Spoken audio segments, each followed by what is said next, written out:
Joining us now for more on this is Indiana Republican Senator Todd Young, a member of the Senate Committee of Foreign Relations, and he is in Bloomington, Indiana tonight. He's also a veteran who served in the United States Marine Corps as an intelligence officer. So, Senator, tonight we thank you for your service in the Marines and thank you as a member of that exclusive club of 100 on Capitol Hill. Welcome.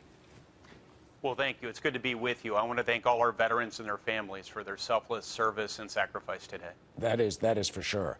Meanwhile, the AUMF, the authorization is in place. Why does it need to be reworked in your view? Well, we're currently operating under a 2001 authorization for the use of military force. Your viewers will recall that law, which was almost unanimously supported in Congress, was designed to go after those who were responsible for 9/11. We've had over 16 years passed since that time. To the extent a legal argument can be made that that law still applies, that argument becomes increasingly attenuated. So beyond the legalities, I think it's really important that we as an institution, we as the people's branch of government, speak with a unified voice and indicate that we are prepared to reaffirm our support for the men and women who wear the uniform and fight to keep us free and their families. I mean, the threats, as you know, have gone beyond al-Qaeda. We've got radical Islamic groups. You've got the jihadi philosophy, for example, and in Niger. So tragically, David Johnson, the sergeant who we just talked about a moment ago, the reports showing that he may have been captured, his arms tied behind his back, and that's an offshoot.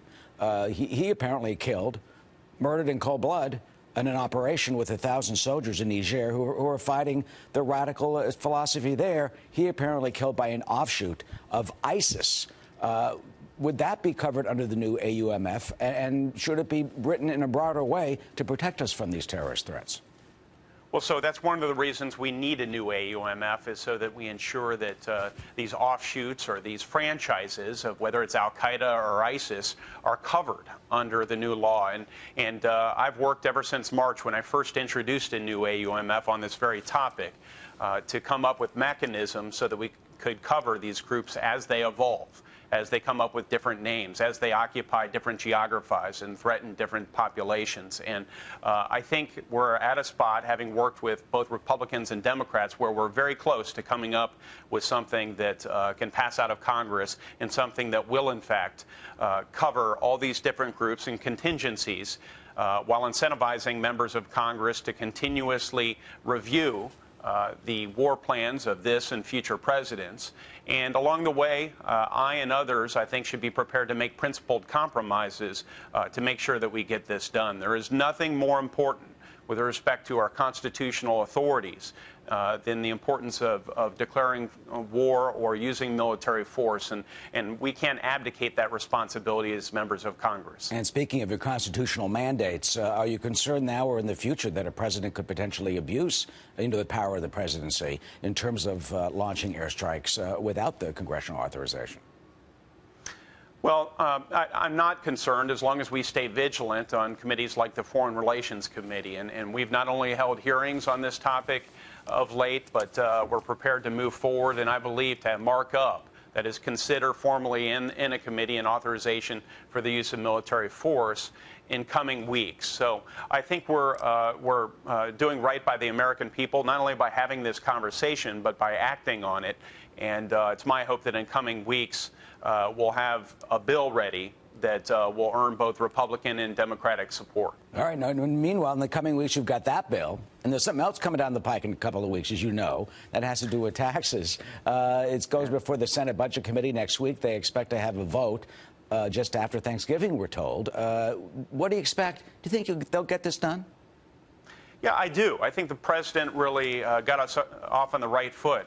First of all, he unveiled his tax plan in Indianapolis, which was a nice start. But beyond that, I like the president's framework. The president essentially wants globally competitive rates for our businesses. He wants to ensure that every American has the opportunity to keep more of their hard-earned money, and he wants a simpler code, one where there's less of Washington picking winners and losers, and more freedom for consumers and for investors to figure out what they're going to do with their hard-earned money. If we do that, we'll grow the economy faster. The Senate just released our bill, And I'm still studying it, but I have to say, I think it fulfills all the president's requirements, and I believe we're going to get this done, hopefully, before the end of the year. Yeah, there's some differences with the House bill. Of course, we'll go to reconciliation. But meanwhile, I mean, there are estimates that while some middle-class taxpayers can get as much as $1,300 or so back, you know, it may raise the taxes on other middle-class taxpayers. How do you balance that out to make sure the middle class isn't hurt? Yeah, I think the objective here, our guiding light should be to make sure that this works for the middle class and for people of modest means who are struggling to take care of their families. Obviously, the economy's changed a lot in the 30-plus years since we last reformed the tax code, and the code has become really complex in the interim.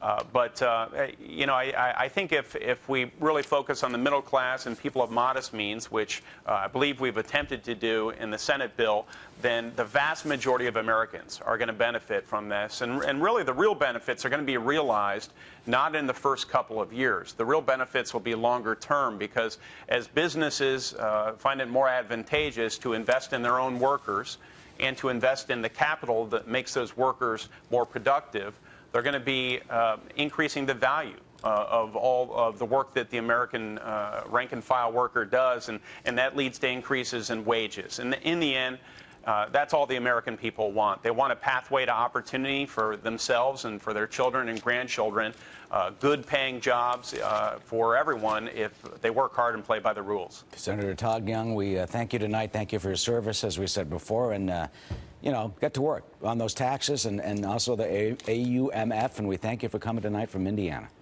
Thanks so much, Eric. Of course. Have a good night.